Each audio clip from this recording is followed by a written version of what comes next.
Welcome back to ReZero Anime Review, episode number 4.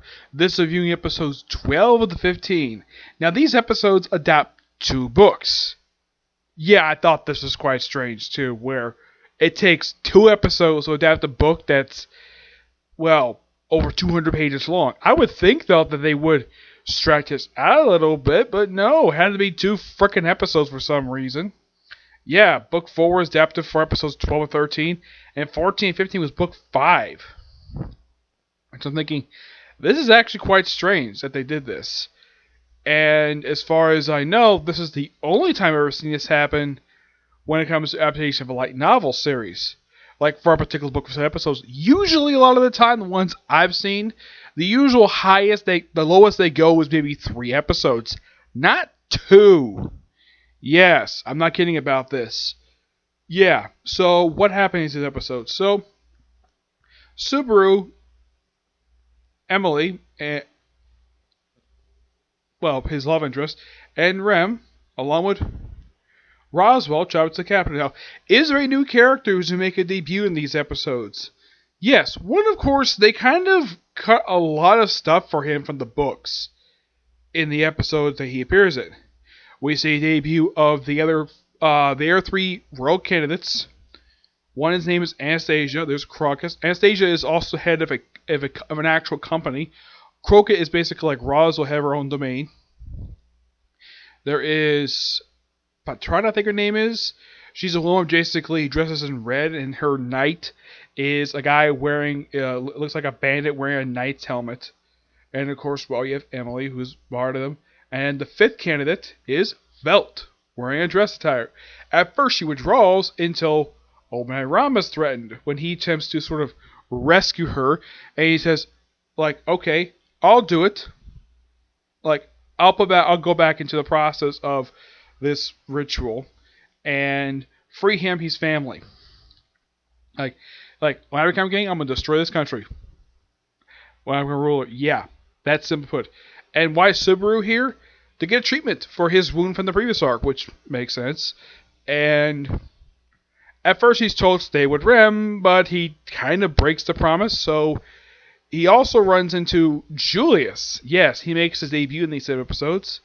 Yes, and like in the Insane Quartet series, he's somewhat arrogant, though, at least in the case there. They kind of tone... He's not as, over-the-top arrogant like he is in a Quartet. Here, he's kind of like that, but he's actually been reasonable of a guy. Reinhard basically is very friendly, and he's Felt's knight. Now, Subaru declares himself to be Emily's knight. Yeah. And after she kind of almost made a fool of himself, he's kind of politely like, I'll talk to you later about it. And then he proceeds to, talk to some other knights about it. And then Julius challenges him to fight, a mock fight. He accepts, and they fight for a while, and apparently the fight is very much one-sided. Yeah, it's fight one-sided, and then, of course, he loses, though he's bandaged up. Emily herself is not very happy with him for breaking his promises, and apparently she can't trust him, so they get into an argument, basically, of how much he's indebted to him. It's like, fine, I'm ending this. And leaves Rem with him so he can get treated, and she goes back to the mansion. Yeah. And he basically goes next day, goes straight to goes to the correct mansion. Yeah, that's where he goes. Oh yeah, and it turns out though Ferris, that what he thought was a girl was actually a boy. Yep. Oh yeah, and she's got a thing for Crockett. Yeah, I'm not kidding about that. Also, they kind of slightly changed basically Crockett's introduction. Now, when Subaru first has the first conversation with him, it's a slight change basically how they presented in the light novel.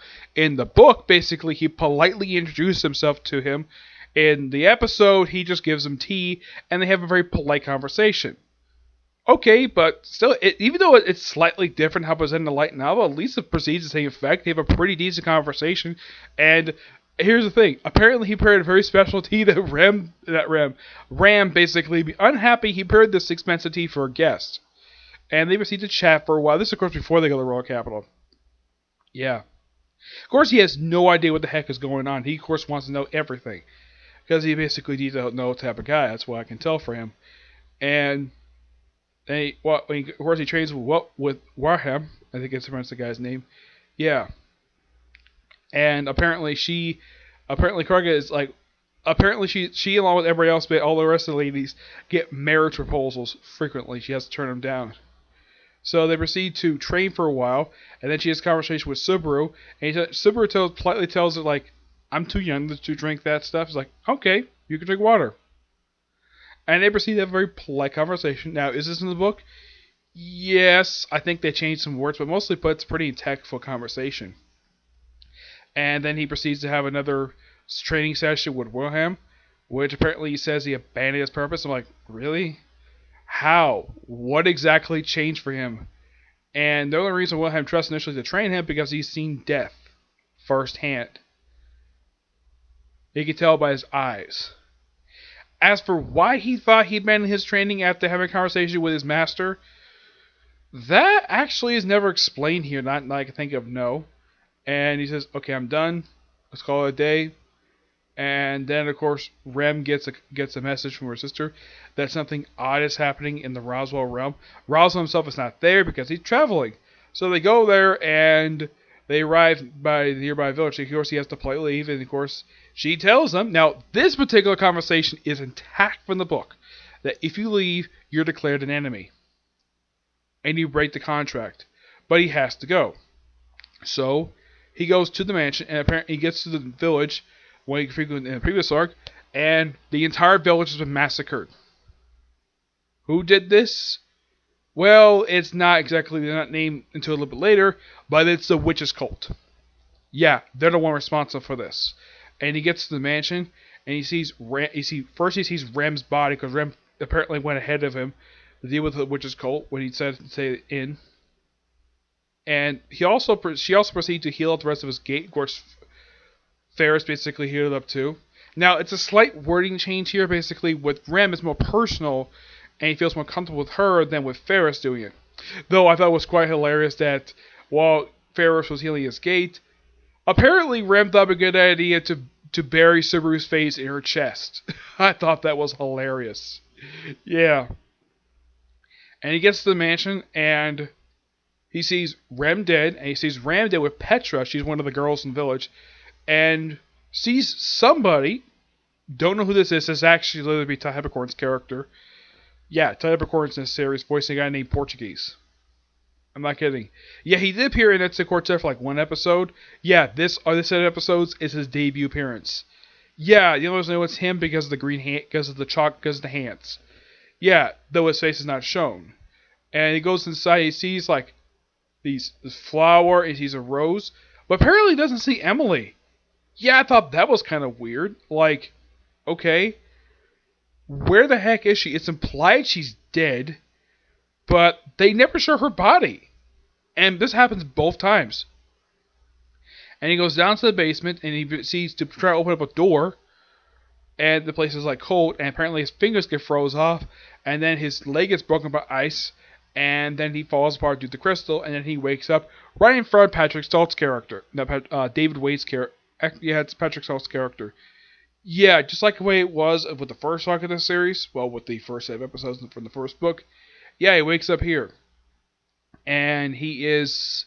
Now, what happens next, this is straight from the book. They actually do not change, surprisingly, where he's like very mentally unstable. He's like very much in shock, because he just came back from a resurrection that basically had turned to crystal and collapse. Yeah, so any person who would come back from that probably would not feel very right. So Curtis basically gives him permission to go back home, and then they proceed to go back via the carriage. Oh, and also the character they meet, his name is Otto. Yeah, they actually got a lot of their dialogue from the actual book. Yeah, because for some reason, I'm not sure why, during the first time he went around before he restarted, yeah, they decided to have Rem narrate over their conversation for some reason. Yeah, this whole narration thing actually did not exist in the book at all.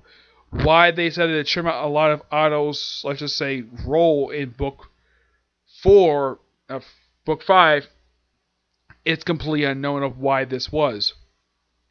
I don't remember. I don't know if he appears in the rest of the series, but he appears in, like, I think it was like episode 14. Yeah, and our second go around, basically, he proceeds to, like, and of course his carriage is attacked by the witch's cult. Yep, who proceed to attack Rem and take Subaru. And this will meet to Tyler Percorn's character, Portuguese, and he is actually quite interesting. I think his character is. This is the third series I've watched him in where it's adapted from a light novel. The first one was okay. I thought he was a pretty decent character. Second one I could not stand because the man was attempted to rape the female lead, and the guy was a terrible person. This guy, like Peppercorn, I think he has a lot of fun with this character because he's like so over the top. Now his appearance is this: basically the witch's cult garb minus the KKK hood. Yeah, I'm surprised no one, like anybody who's ever watched this series, has ever made comparisons to the witch's cult hoods to the KKK hoods. Yeah, he's basically like somewhat very tall, looks a bit older. I'd say he's probably in his 50s. I'd say they don't really define exactly how old this guy is, not even the book says.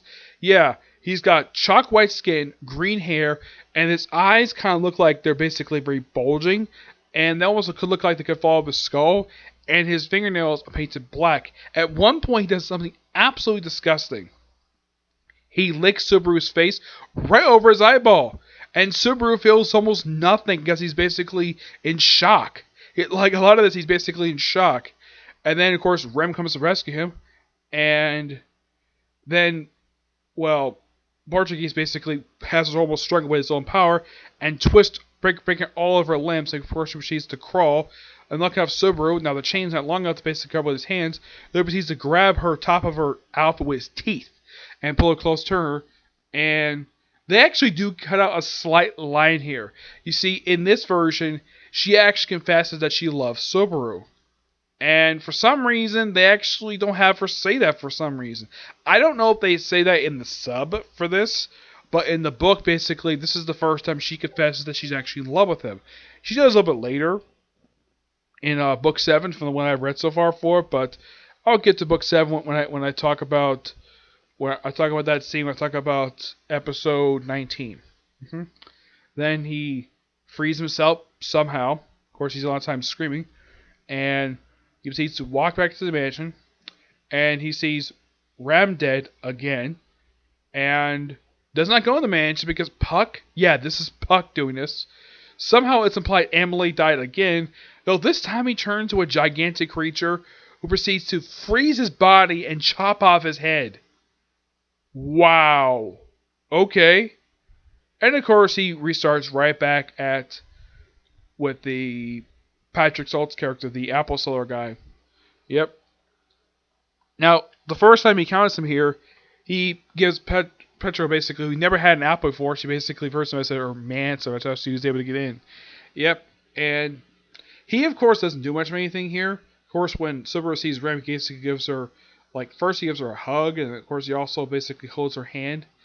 And then I'll discuss more about that when I talk about episode 16 and 19, because it was a little more interesting right after that. Yeah. But adaptation-wise, I think that the episodes themselves, actually, from book 4, I'd say it's pretty somewhat faithful, despite the fact they kind of, spent 2 episodes covering one book. At least it's not one episode covering a book, like, Is It Wrong to Be Girls Dungeon, they did for book 4, for that series. At least this one had 2 episodes. Yeah. Yeah, in the case with did for book 5, I'd say for book 5 they're pretty faithful. Now, if you're wondering how long the original books were, I think like book 4 was like 230 pages, and I think like book 5 was like 200 and 7 is like 221. I think 5 was it was like 225. I think it was. Yep. But I'll discuss more about basically episode 16, 19, and episode 5. Yep. So yeah, that's it for this particular review. My next review will be the remaining 4 episodes of the set of episodes I'm going to do. And head back to light novels to, finish up book 7 and go straight to book 9. Okay? See you next video. Bye.